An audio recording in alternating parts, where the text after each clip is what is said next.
بسم اللہ الرحمن الرحیم اللہم صل علی محمد وآل محمد سلام عزیز خدا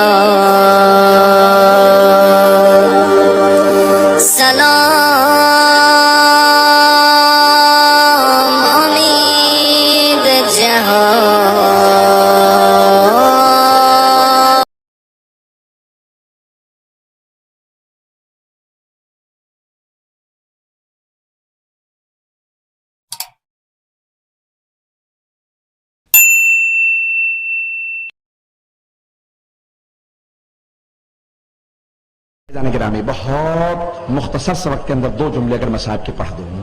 یہ ایام عزا کے ایام ہیں. جو بھی مجلس میں آتا ہے اگر پرسہ نہ دے تو مجلس نہیں ہوئی. آج مجھ سے کہا طفلان جناب مسلم کے دو جملے پڑھ دو. یہاں پہ میں دیکھ رہا ہوں ہزاروں کا مجمع ہے، لیکن 18,000 نمازی جناب مسلم کے پیچھے نماز پڑھ رہے تھے.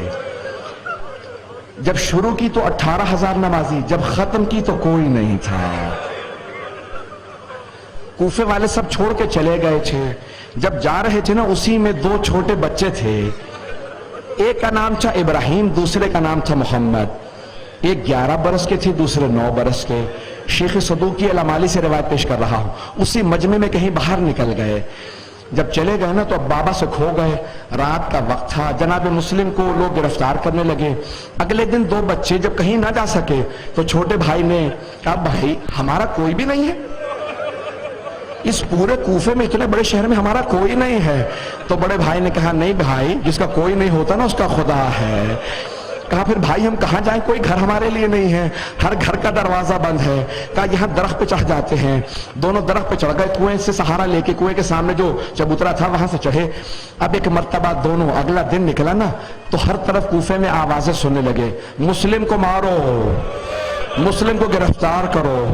تو چھوٹے بھائی نے بڑے بھائی سے پوچھا یہ کون سے مسلم کو لوگ مارنے جا رہے ہیں؟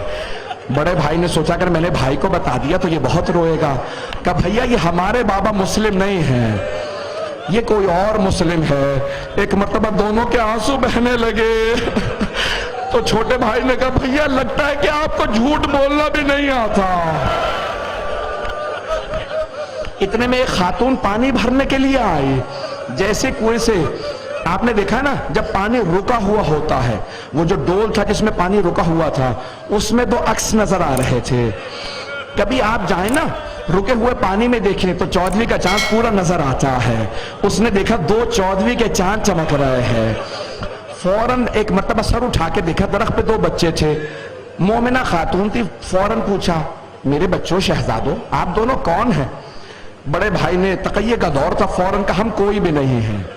کہ گھبرانے کی ضرورت نہیں ہے، میں کوئی نقصان نہیں پہنچاؤں گی، بتا دیجیے آپ دونوں کون ہیں. تو چھوٹے بھائی نے کہا ہم مسلم ابن عقیل کے بیٹے ہیں.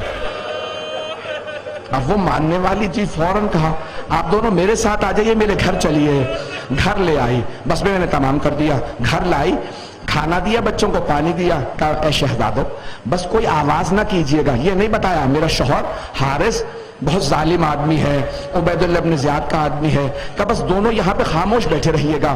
رات ہوئی تو دونوں نے خواب دیکھا کہ جناب امیر المؤمنین آئے ہیں.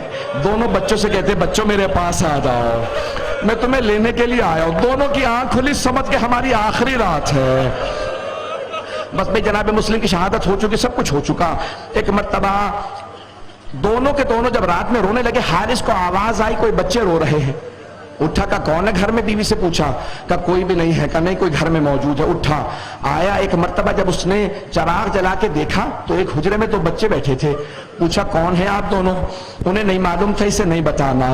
ایک مرتبہ کہا ہم مسلم ابن عقیل کے بیٹے ہیں.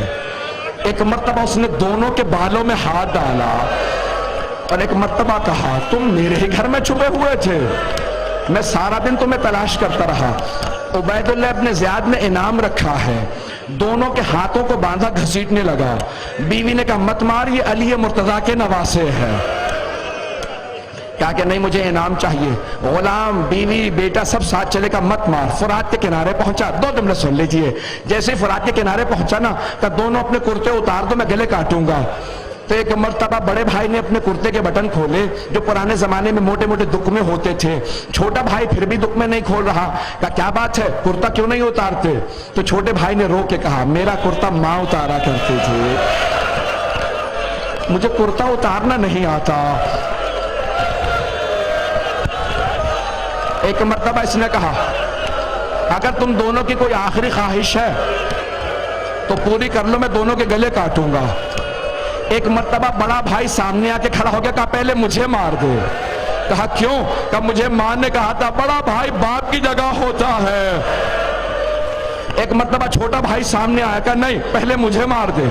حارث نے پوچھا کیوں ماروں, تمہیں کیوں ماروں؟ کہا میری ماں نے کہا تھا چھوٹا بھائی بیٹے کی جگہ ہوتا ہے.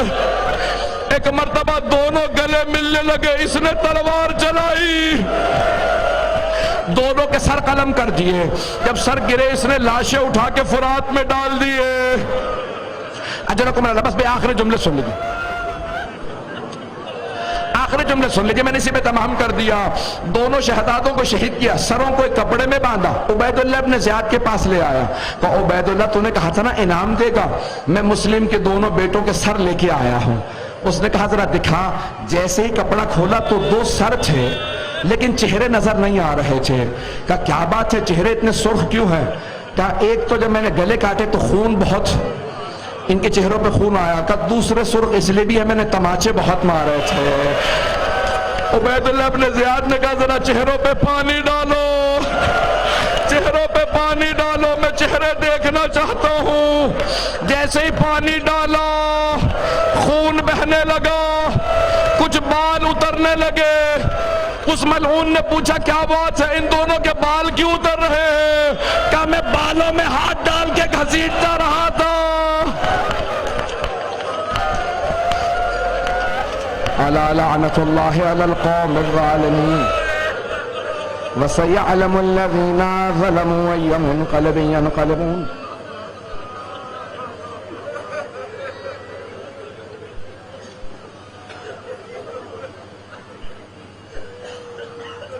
پروردگارا 2 شہزادوں کا واسطہ, ہاتھوں کو بلند کیجئے گا, اپنے لیے ہمارے تمام مہمانوں کے لیے سب کے لیے دعا مانگیے گا. اس در سے کوئی خالی ہاتھ نہیں جاتا. پروردگارا اے اللہ تیری بارگاہ میں ایک واسطہ لے کے آئے ہیں, میری طرف دیکھیے گا. بس بھائی وقت گزر چکا ہے, مجھے بہت جلدی جانا ہے. جب بیبیاں پہنچی نا مولا سجاد کے ساتھ کوفے کے دروازے پہ تو چاروں طرف سے پتھر آنے لگے اور سب لوگ پتھر مارتے جاتے تھے. علی و بطول کی بیٹیوں کو, نبی کی نواسیوں کو پتھر مار رہے تھے اور نعرے لگاتے جاتے تھے باغیوں کی بہنیں آ گئیں. جب لوگ پتھر مار رہے تھے نا تو بیبیاں رو رہی تھی. اچانک آواز آئی السلام علیکہ یا ابا عبداللہ الحسین, اے ابا عبداللہ الحسین آپ کی عظمتوں کو سلام. جناب زینب نے کہا بیٹا سید سجاد یہ کون ہے جس نے اس غربت میں میرے بھائی کو سلام کیا؟ کہا پھوپھی اماں کوفے کے دروازے پہ دیکھیے. ساری بیبیوں نے سر اٹھایا, دیکھا ایک سر لٹکا ہوا تھا. سب بیبیاں گزر گئیں, ایک بیوی رک گئی, نام رقیہ بتایا جاتا ہے.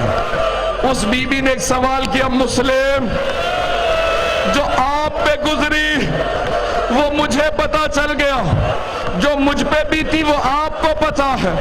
مسلم مجھے بس اتنا بتا دے میرے 2 یتیم بچے کہاں ہیں؟ پروردگارا امام مہدی کے ظہور میں تعجیل فرما. کشمیر میں, افغانستان میں, فلسطین میں, شام میں, عراق میں, بحرین میں, یمن میں, نائجیریا میں, برما میں حالات خراب ہے, سب کی حفاظت فرما. پروردگارا جہاں جہاں پہ مسلمان بسے سب کے جان مال عزت آبرو کی حفاظت فرما. بے اولادوں کو اولاد عنایت فرما, مقروضوں کے قرض ادا فرما, پریشان حالوں کی پریشانیاں دور فرما. ربنا تقبل منا انك انت السميع العليم بحق محمد وآلہ الطیبین الطاہرین المعصومین.